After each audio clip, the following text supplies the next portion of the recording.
Hi everyone, तो स्वागत है आप सभी का आपके अपने यूट्यूब चैनल इक्वल एजुकेशन पर। तो students, I am Anup Dhiman और आज हम लोग डिस्कस करने वाले हैं क्लास 9th चैप्टर ग्रेविटेशन से पार्ट नंबर 6 के बारे में। तो students, part number 1 to 5 already हम अपने चैनल पर अपलोड कर चुके हैं, जिसके लिंक आप लोगों को डिस्क्रिप्शन में मिल जाएंगे। तो स्टूडेंट, देखते हैं पार्ट नंबर 6 में हम कौन कौन से टॉपिक कवर करने वाले हैं। तो स्टूडेंट्स, अगर हम लोग बात करें पार्ट नंबर 6 की, तो हम लोग आज डिस्कस करेंगे आर्किमिडीज प्रिंसिपल के बारे में।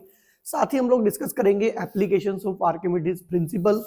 देन हम लोग बात करेंगे laws of flotation and then हम लोग बात करेंगे डेंसिटी एंड रिलेटिव डेंसिटी के बारे में। तो चलो स्टार्ट करते हैं with very first topic, that is Archimedes principal.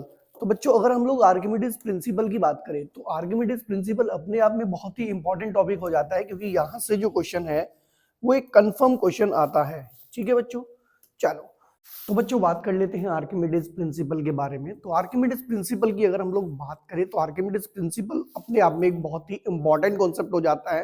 तो आज हम इस आर्किमिडीज प्रिंसिपल के बारे में डिस्कस करेंगे। देखो, तो आर्किमिडीज प्रिंसिपल देखो क्या कहता है बच्चों। आर्किमिडीज प्रिंसिपल कहता है कि अगर आप किसी भी ऑब्जेक्ट को किसी लिक्विड में फुल्ली या पार्शियली इमर्ज करते हैं, मतलब पूरा डुबाते हैं या आधा डुबाते हैं, तो वो ऑब्जेक्ट अपने वेट में एक लॉस एक्सपीरियंस करता है। मतलब अगर उसका जो वेट है वो 10 न्यूटन है, तो हो सकता है कि वो एक्सपीरियंस करे कि उसका जो वेट है वो 8 न्यूटन है। मतलब अपने आप में उसके वेट में उसे कुछ कमी दिखती है। आप लोगों ने नोटिस भी किया होगा कि अगर आप किसी ऑब्जेक्ट को हवा में उठाते हैं और फिर उसी ऑब्जेक्ट को आप पानी में उठाते हैं, तो पानी में वो ऑब्जेक्ट आपको हल्का लगता है, क्योंकि वो एक्सपीरियंस करता है लॉस इन वेट।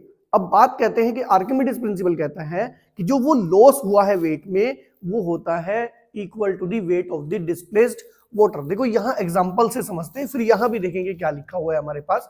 देखो, अगर मैं यहाँ पर देखूं बच्चों, तो यहाँ पर ये ऑब्जेक्ट हमारा हवा में लटका हुआ है और हवा में इसका जो वेट आपको दिखाई दे रहा है, मान लेते हैं ये आपको 7 न्यूटन दिखाई दे रहा है। बात समझ में आई? अब जैसे ही आपने इसे पानी में इमर्ज किया, जैसे ही आपने पानी में इसे इमर्ज किया, तो उस कंडीशन में क्या हुआ, देखो ये जो वेट आपको दिखाई दे रहा है यहाँ पर 4 न्यूटन दिखाई दे रहा है। ठीक है बच्चों, तो इसने क्या किया होगा, यहाँ से कुछ पानी भी डिस्प्लेस किया होगा, वो पानी जाके यहाँ पे इकट्ठा हुआ होगा। तो यहाँ पर जो वेट में लॉस आया है, लॉस कितना हुआ है वेट में, लॉस हुआ है 3 न्यूटन, क्योंकि पहले आ रहा था 7 न्यूटन, अब आ रहा है 4 न्यूटन। तो ये जो लॉस इन वेट है, ये wait of the displaced water के इक्वल होगा। मतलब यहाँ पर जो लॉस हुआ है वो 3 न्यूटन हुआ है, तो यहाँ से जो पानी डिस्प्लेस हुआ होगा वो भी 3 न्यूटन हुआ होगा। क्लियर बात है बच्चों? तो कुल मिला के आपको ये बात ध्यान रखनी है, जो लॉस इन वेट होता है वो wait of the displaced liquid के इक्वल होता है अकॉर्डिंग टू आर्किमिडीज प्रिंसिपल। अब देखते हैं, देखो यही बात यहाँ भी लिखी है। तो यहाँ पर हमारे पास लिखा है बच्चों, according to the Archimedes principle, when an object is fully or partially immersed in a liquid, it experiences a buoyant force or loss in its weight, which is equal to the weight of the liquid displaced by the object। मतलब Archimedes principal आपको क्या कहता है बच्चों? Archimedes principal कहता है कि जो लॉस इन वेट होता है, मतलब उस ऑब्जेक्ट के वेट में जो लॉस आता है वो buoyant फोर्स के इक्वल होता है, और वी कैन से वही wait of the displaced liquid होता है। क्लियर बात है बच्चों? तो बस यही ध्यान रखना है आर्किमिडीज प्रिंसिपल में, कि जो लॉस इन वेट होगा that will be equals to the weight of the displaced liquid. Clear बात है? तो ये था हमारा Archimedes principle, and I hope कि आप लोग आर्किमिडीज प्रिंसिपल समझ में आ गया होगा। तो बच्चों, अभी हम लोग डिस्कस करेंगे नेक्स्ट वन, जिसमें हम लोग बात करेंगे आर्किमिडीज के प्रिंसिपल की एप्लीकेशंस के बारे में। तो बच्चों, अगर हम लोग इसके एप्लीकेशंस की बात करें, अगर हम इसके एप्लीकेशंस की बात करें, देखो जरा ध्यान से, लिखा है Archimedes principal is used in designing the ships and submarines. तो जितने भी आपके शिप्स होते हैं, सबमरीन्स होती हैं, उनको डिजाइन करने में आर्किमिडीज का प्रिंसिपल यूज होता है, क्योंकि वो आप लोगों को ये बता देता है कि वो डूबेगा या तैरेगा। ठीक है ना? क्योंकि वो वाटर डिस्प्लेस करता है। अगर बुओयंट फोर्स जो है वो वेट से ज्यादा होती है, तो उसी कंडीशन में कोई भी शिप जो होता है वो अप करता है। ठीक है ना? तो यहाँ पे आगे डिस्कस करेंगे लो फ्लोटेशन में इसको। नेक्स्ट वन लिखा है, it is used in determining the relative density of the liquid. ये रिलेटिव डेंसिटी क्या होती है आगे बताएंगे, लेकिन इसमें यूज होता है आर्किमिडीज प्रिंसिपल का। नेक्स्ट वन है, it is used in the hydrometer, ठीक है ना, to determine the density of liquid, ठीक है ना। तो यहाँ पर जो आपका हाइड्रोमीटर होता है वो भी आपके आर्किमिडीज प्रिंसिपल ही पर ही काम करता है, ठीक है ना, जिससे हम लोग डेंसिटी फाइंड आउट करते हैं। नेक्स्ट वन बात करेंगे हम लोग द लैक्टोमीटर, ठीक है ना, जो प्योरिटी ऑफ मिल्क को फाइंड आउट करने का काम करता है उसे हम लोग कहते हैं लैक्टोमीटर, और लैक्टोमीटर भी आर्किमिडीज प्रिंसिपल ही वर्क करता है।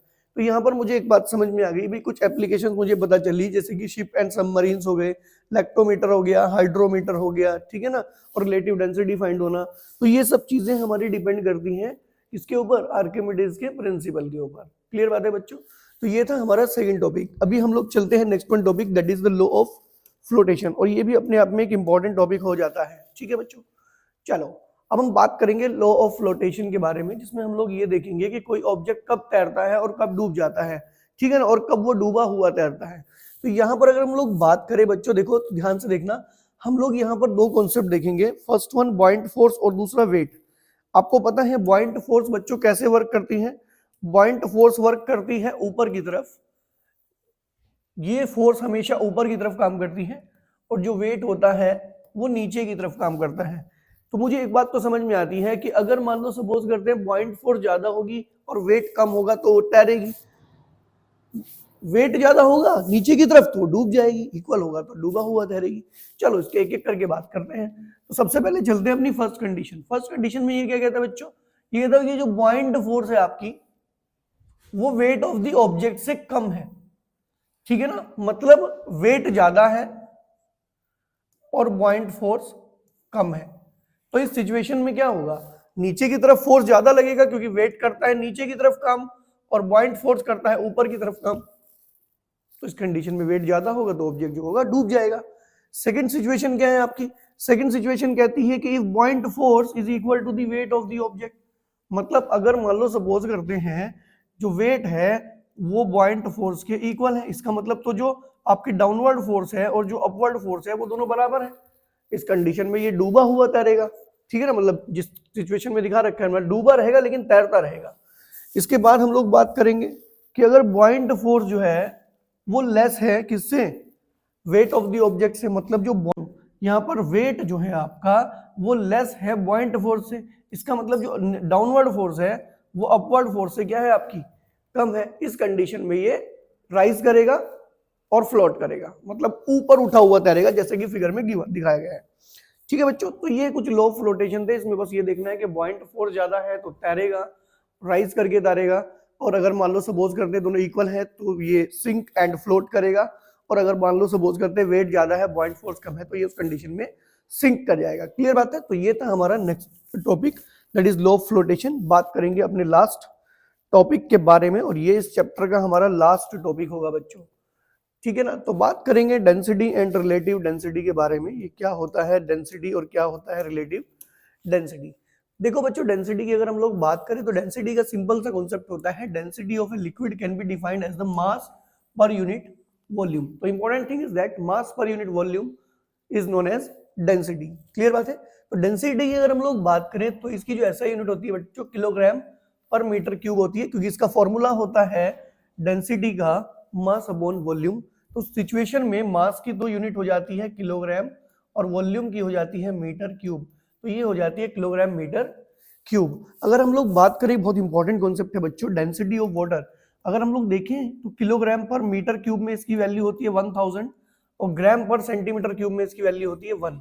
बड़ी यूनिट बड़ी वैल्यू, छोटी यूनिट छोटी वैल्यू। क्लियर बात है। तो ऐसे आप लोग याद रख सकते हैं।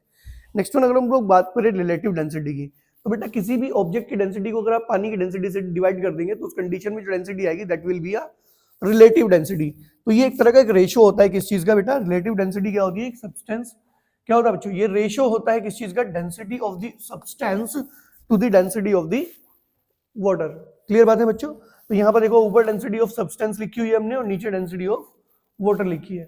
क्लियर है। तो अब मैं एक बात और बता दूं आप लोगों को, रिलेटिव डेंसिटी की कोई भी ऐसा यूनिट नहीं होती, क्योंकि एक रेशियो है और दुनिया में रेशियोज की कोई यूनिट नहीं होती है।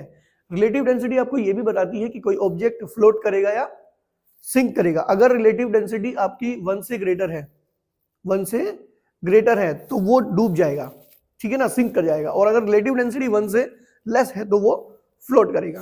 क्लियर बात है बच्चों? तो स्टूडेंट्स आई होप कि आज का वीडियो आप लोगों को समझ में आ गया होगा।